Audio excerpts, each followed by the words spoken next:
लिए हमें ज्वाइन किया है सीनियर साफी और तजज़ियाकार सलीम साफी साहब ने और आसमा शिराजी साहिबा ने। आप दोनों का बहुत बहुत शुक्रिया ज्वाइन करने के लिए। सलीम साफी साहब, हुकूमत के सामने जो चैलेंजेस थे माजी करीब में, हुकूमत ने एक एक करके अबूर किया है उन चैलेंजेस को, उनसे निपटी है हुकूमत। और दूसरी तरफ हम ये देख रहे हैं कि अपोजिशन कमज़ोर होती हुई नजर आ रही है, खासतौर पर जो नून लीग के इख्तलाफात हैं वो अब बड़े वाजे हो गए हैं। तो क्या ये कहा जा सकता है कि अगले 2 साल के लिए तहरीक इंसाफ की हुकूमत को एटलीस्ट अपोजिशन से कोई खतरा नहीं है?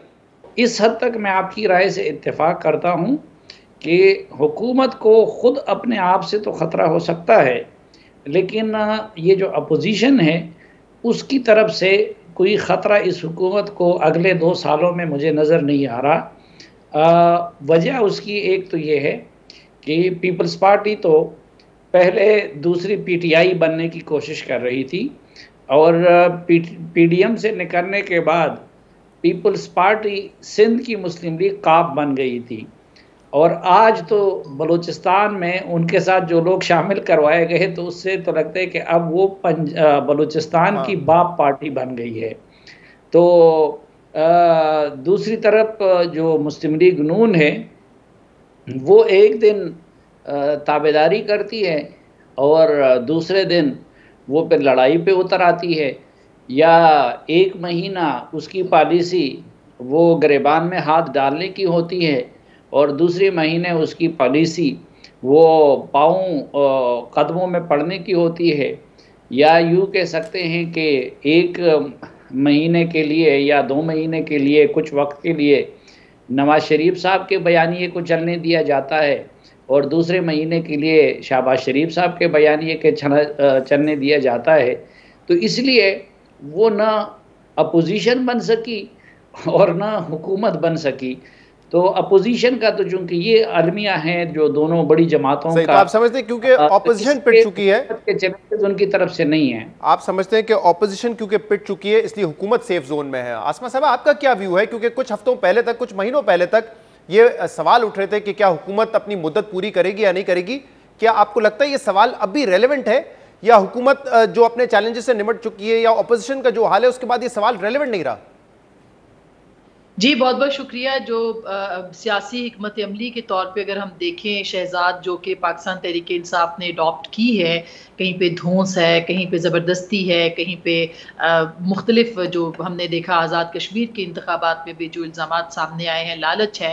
तो बहुत सारी ऐसी चीज़ें जहाँ जहाँ उनको जो जिस तरीके से मैनेज वो कर सकते थे वो उन्होंने मैनेज किया है। ये मीडिया के हवाले से हो या अपने पॉलिटिकल राइवलरीज़ के हवाले से हो, जहांगीर तरीन ग्रुप के हवाले से हो, वो अच्छा मैनेज कर रहे हैं। और जाहिर है कि एक पेज की हुकूमत है तो इस एक पेज की हुकूमत के साथ मुकम्मल सपोर्ट भी मौजूद है, जिसकी वजह से वो अपनी पॉलिटिकल जिसे कहते हैं कि कामयाबियां वो हासिल कर रहे हैं। लेकिन इसके साथ साथ अगर आप देखें कि चैलेंजेस 2 साल के लिए, तो 2 साल के लिए पहले दिन से लेके शायद कोई भी अपोजिशन या कोई और चीज़ चैलेंज नहीं थी और आखिरी दिन तक शायद कोई चैलेंज और ना होगा सिवाय महंगाई के, जिसमें कि दिन ब दिन इजाफा होता चला जा रहा है। अनरेस्ट है जो कि बढ़ता चला जा रहा है। तो मेरा ख्याल है कि जो पॉलिटिकल के साथ साथ जो कि इकोनॉमिक इंडिकेटर्स की बात की जाती है, वो पॉलिटिकल इम्पैक्ट जो है वो ज़रूर छोड़ेगा। और जब वोट आउट करेंगे लोग, ठीक है पाकिस्तान के अंदर लोग सड़कों पे शायद इतना नहीं निकलते, एहतजाज बहुत ज़्यादा नहीं करते, या अपोजिशन उनको शायद निकालने में कामयाब नहीं हो सकी, लेकिन जब वो वोट आउट करते हैं लोगों को, तो पीपल्स पार्टी का आपने देखा था कि पहले 5 साल के बाद फिर लोगों ने उनको किस तरह से वोट आउट किया था।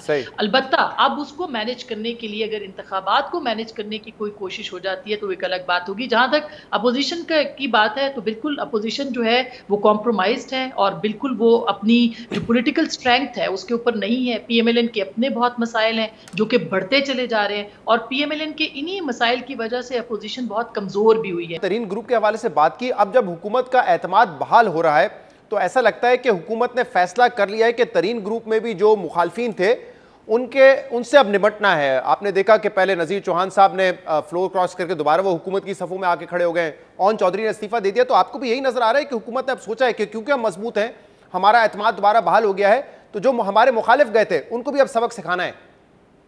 बिल्कुल, इसके बहुत ज़्यादा इम्कानात हैं और एक-एक करके जो विकटें हुकूमत के हवाले से गिरती दिखाई देती थी, वो लगता है कि जहांगीर तरीन ग्रुप के अंदर से वो विकटें अब गिरना शुरू हो गई हैं। और ज़ाहिर है कि वो तमाम इख्तियारात इस्तेमाल किए जा रहे हैं कि इस ग्रुप को किसी तरह से तोड़ा जाए, जिस तरह से पहले आपने देखा कि पीटीआई बनाई गई थी, जहांगीर तरीन ग्रुप को एक अपोजिशन का सामना है और जाहिर है कि वो खुद हुकूमत या उनके अपने जो हलीफ जमात रही है पहले से, वो ग्रुप भी अभी तक पाकिस्तान तहरीक इंसाफ के अंदर का ग्रुप है, वो पावर कॉरिडोर्स का ग्रुप है, लिहाजा उसको भी उसी तरह की जो दबाव है उसका सामना करना पड़ सकता है। और पाकिस्तान तहरीक इंसाफ की पॉलिसी इस हवाले से बहुत कामयाब रही है। आप नजीर चौहान साहब का देखें, जरा सी कमजोर विकेट पे वो आए और वो विकेट गिरा दी गई। साफी साहब, आपका इस पर क्या व्यू है? आपको लगता है कि हुकूमत डट गई है तरीन ग्रुप में जो लोग हैं तहरीक इंसाफ के, उनके खिलाफ?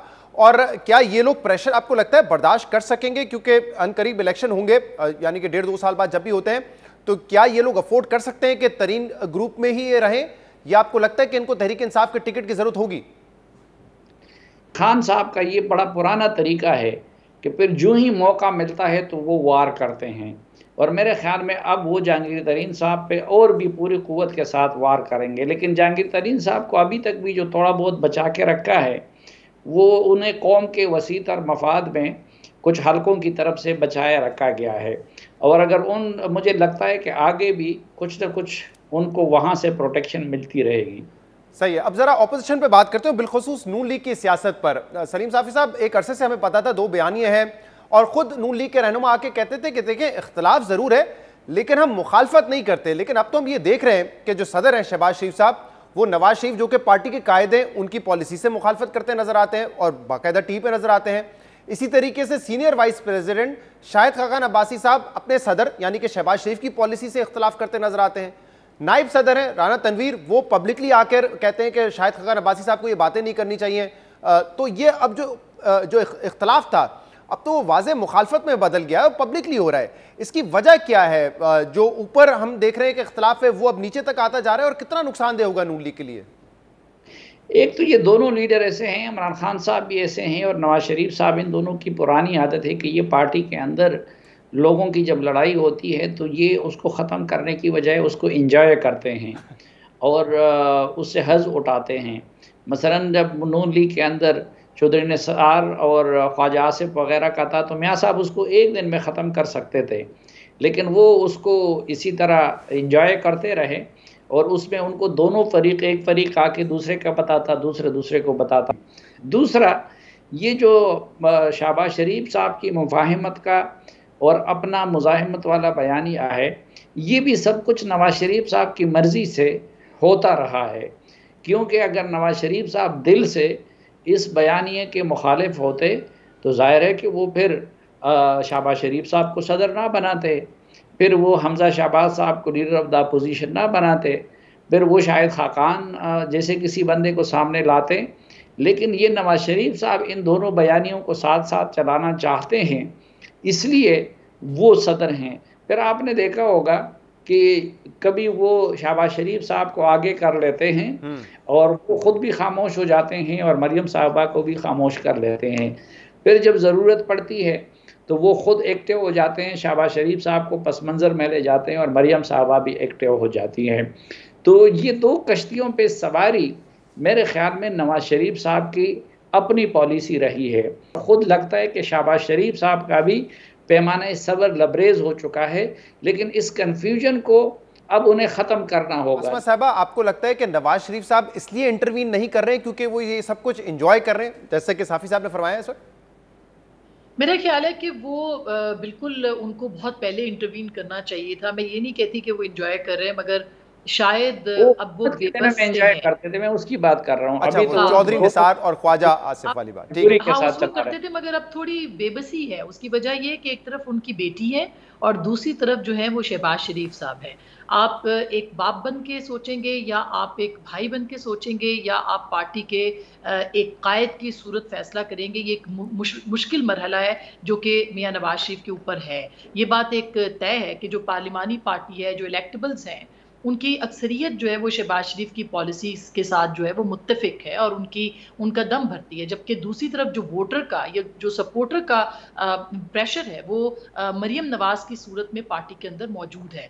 होना तो ये चाहिए था कि इन दोनों कॉम्बिनेशंस को एक ब्लेसिंग के तौर पे इस्तेमाल किया जाता और पॉलिटिकल लीडरशिप जो है इन दोनों को अपने यकजा करती एक जगह पे और फिर एक दरमियानी राह निकाली जाती। मगर अनफॉर्चुनेटली अभी तक पाकिस्तान मुस्लिम लीग नवाज के अंदर ये रियलाइजेशन नहीं आई है कि आपने किस तरह से इन दोनों ये बड़ा इंपॉर्टेंट नुक्ता है आसमा साहब आपका। आप कह रही हैं कि ये दोनों स्ट्रेटजीज को कंबाइन करके इसको अपने एडवांटेज के लिए इस्तेमाल करना चाहिए था, लेकिन हो ये रहा है कि अब आप इस इख्तलाफ की वजह से आप अपने वोटर और सपोर्टर को कंफ्यूज कर रहे हैं। बिल्कुल, ना सिर्फ कंफ्यूज कर रहे हैं वोटर और सपोर्टर को, बल्कि जिन्होंने अगला इलेक्शन लड़ना है उनको भी आप कंफ्यूज कर रहे हैं। इस वक्त सबसे ज्यादा इंपॉर्टेंट बात जो है वो स्ट्रेटजी की है और वो कॉन्स्टिट्यूंसी पॉलिटिक्स की है। ये बात तय है कि अगर वोटर और सपोर्टर बयानिए के साथ खड़ा है तो जो उनके मुंतखब शुदा लोग हैं वो उस बयानिए के साथ नहीं है, लिहाजा आपको यानी बयानिए के साथ इस हद तक सख्त नहीं है। वो ये कहते हैं कि मंजिल अगर हमारी बना दी गई है, वो मंजिल मौजूद है, लेकिन उस मंजिल तक पहुंचने का तरीक़ाकार इख्तियार करना चाहिए, उसको प्रॉपर्ली बनाना चाहिए। प्रॉब्लम ये है कि जो तरीक़ाकार जो है वो मियां नवाज शरीफ ने सिलेक्ट किया है वो बहुत ज़्यादा एक्सट्रीम का एक पॉइंट ऑफ व्यू लिए हुए है, जबकि दूसरी तरफ शहबाज शरीफ साहब जो है वो दूसरी एक्सट्रीम के ऊपर है। और होना यही चाहिए था कि मियां साहब तमाम जमात को बिठाते और बिठा के एक दोनों पॉइंट ऑफ व्यूज को सामने रखते हुए अपनी एक स्ट्रैटेजी बनाते और अपना अगला लाएअमल जो है वो तय करते। आपने इक्तदार की खातिर इलेक्शन लड़ना है या आपने इनकलाब की खातिर लड़ना है, और इनकलाब इस तरह से आता नहीं है जिस तरह से मियां साहब की या उनकी जमात का जो बयानिया सख्त बयानिया है वो इस तरह से इनकलाब ला नहीं सकता। तो आपने इक्तदार में आने के लिए क्या करना है, मेरा ख्याल है कि PMLN को इसके ऊपर सर जोड़ के बैठ के पहली बार अपनी जमहूरियत वाली जो पॉलिसी है वो अपनी जमात के अंदर इस्तेमाल करनी चाहिए और फिर आगे बढ़ना। ठीक है, एक और इशू है जिस पर मैं आप दोनों की राय जानना चाहता हूं। सलीम साहब, पहले मैं आपकी तरफ आ जाता हूं। मेरे ख्याल से हुकूमत बार बार ये कहती रहती है, वजीर आजम हो, इंफॉर्मेशन मिनिस्टर हो, कि पाकिस्तान में मीडिया जितना आज़ाद है दुनिया में कहीं नहीं है, लेकिन हकीकत हमें उसके बरक्स नजर आती है। सहाफ़ियों को मारा पीटा जाता है, किसी को अगवा किया जाता है और इसके बाद हम देखते हैं कि कानून नाफिज करने वाले इदारे हरकत में नहीं आते, ना कोई पकड़ा जाता है, ना किसी को सज़ा होती है। फिर अब ये भी एक तरीक़ेकार है कि पीका को इस्तेमाल करके सहाफ़ियों पे जो है वो FIA मुकदमा दर्ज करने लगा है। कल हमने देखा इमरान शफकत और आमिर मीर के साथ यही हुआ। ये तो हमें नज़र आ रहा है कि जो हुकूमत का कॉल और फेल है उसमें तजाद है। लेकिन मैं इस पर दूसरी साइड पर भी बात करना चाहूँगा साफ़ी साहब कि जब आप अखबार के लिए काम करते हैं, TV चैनल्स के लिए काम करते हैं, तो एक एडिटोरियल पॉलिसी होती है, आप पर एक चेक होता है। लेकिन मामला यहाँ पर यह है कि सोशल मीडिया के ज़रिए या YouTube चैनल्स के ज़रिए हम देख रहे हैं कि बहुत सारे सहाफ़ी आकर जो बात करते हैं ना उस पर कोई चेक होता है, ना वो जब किसी पे एलिगेशन लगाते हैं तो उसके कोई सबूत होते हैं, और वो बातें कर रहे होते हैं जो शायद TV चैनल पे बैठ के आप नहीं कर सकते। तो अब इस इशू को कैसे रिजॉल्व किया जाए? हुकूमत कहती है कि हमारे पास और क्या तरीका है, हम क्या करें? तो आपकी नज़र में अब क्या होना चाहिए कि जो ये आज़ादी है उसका ठीक तरीके से इस्तेमाल क्या हो, और ये जो सोशल मीडिया पर सहाफ़ी आके बात करते हैं उस पर कैसे चेक रखा जाए? नहीं, देखिए, एक तो दोनों मीडिया को, सोशल मीडिया को भी और ये मेन स्ट्रीम मीडिया को भी जिस कदर इमरान खान साहब ने इस्तेमाल किया है इतना किसी जमात ने इस्तेमाल नहीं किया है। ख़ुद भी उन्होंने सबसे ज़्यादा इस्तेमाल किया है और उनके हक़ में भी सबसे ज़्यादा इस्तेमाल करवाया गया है। इसको डीरेगुलेट भी उन्होंने किया है, इसको गालम गलूच और कैरेक्टर असैसिनेशन पे उन्होंने और ट्रोलिंग पे भी उन्होंने लगाया हुआ है। तो फिर मकाफ़ात अमल का कानून तो होता है ना। आज भी अगर जो पूरी तरह वो मकाफ़ात अमल का कानून रूबामल नहीं हुआ है, और ये तो जब ये लोग इक़्तिदार से बाहर जाएंगे और जब इनके साथ नवाज शरीफ जैसा सलूक होगा तो फिर इनको तब पता चलेगा। अब रेगुलेट करने का जो तरीक़ा है, तो जो महज़्ज़ब दुनिया ने किया है वो काम कर लिया जाए। यहाँ पे मुसीबत ये है कि मसलन इसको रेगुलेट करना चाहिए ये कि मज़हब के कार्ड को लोगों के ख़िलाफ़ इस्तेमाल ना किया जाए, उस पे तो ये हुकूमत सेंसिटिव नहीं होती। उस तरह के लोगों को तो ख़ुद इनकरेज किया जाता है। फिर इसी तरह दुनिया में इसको रेगुलेट किया जाता है कि किसी पे कुफर के, गद्दारी के और इसके फतवे ना लगाए जाए। वो तो सबसे ज़्यादा ये सेटअप खुद लगाती हैं। इनकी सेंसिटिविटी होती है सिर्फ या चंद इदारों से मुतालिक या फिर अपनी हुकूमत और अपनी ज़ात से मुतालिक। जब आप सिलेक्टिव चीज़ों को माइंड करेंगे और उसके लिए रेगुलेट करना चाहेंगे तो उसका नतीजा कभी नहीं निकलेगा। अगर आप एक क्रॉस द बोर्ड मुज़ाहिमत नहीं करेगा। आसमा साहबा, इसमें कोई इत्तेफाक की बात नहीं है कि जिन सहाफ़ियों को अगवा किया गया या जिनके ऊपर मुकदमा दर्ज कर रहे हैं वो हुकूमत के बड़े नाकिद हैं, और पूरी फहरिस्त उठा के देख लें ऐसे ही आपको नाम नज़र आते हैं।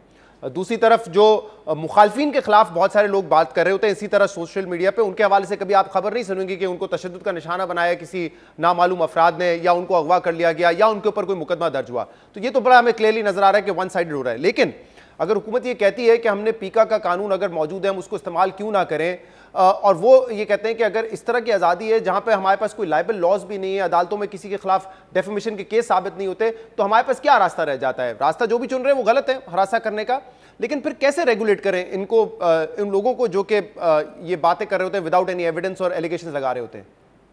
बिल्कुल, ये एक बहुत अहम सवाल है और इसके ऊपर मेरे ख्याल है मीडिया के जो इदारे हैं, ऑर्गेनाइजेशंस हैं, उनको भी बहुत ज़्यादा सोचना चाहिए। लेकिन ये नहीं होना चाहिए कि मीठा मीठा, हप हप, कड़वा कड़वा, थू थू, जो इनके ट्रोल्स हैं, जो हुकूमती जमात से वाबस्ता लोग हैं, वो किस किस्म के गद्दारी के फतवे लगाते हैं, वो किस किस्म के वो व्लॉग्स करते हैं, वो आप उनको सुन लें। खुद मैं इसकी कई बार शिकार हूँ। उनकी जो एक सोशल मीडिया के ऊपर कैंपेन्स हैं, उनके व्लॉगर्स की जो बातें हैं, उस पे मैं खुद पर्सनली बहुत सारी फेक स्टोरीज का शिकार हुई हूँ। तो मैं तो ये समझती हूँ कि ऐसा नहीं होना चाहिए कि जो हुकूमत पे तनकीद करने वाला हो उसके साथ उनको खुली छूट दे दी जाए कि आप जिस तरह मर्जी गद्दारी के, कुफ्र के फतवे लगा दें और उनको वल्नरेबल कर दें सोसाइटी के अंदर। बल्कि उनको भी सेंसिटाइज करना चाहिए कि आप अगर किसी के बारे में भी ये करेंगे तो आपके साथ वही कानून जो पीका का पिछली हुकूमत ने यानी PMLN ने बनाया था, और हर हुकूमत का इल्जाम चूंकि ये पिछली हुकूमत पे लगाते हैं,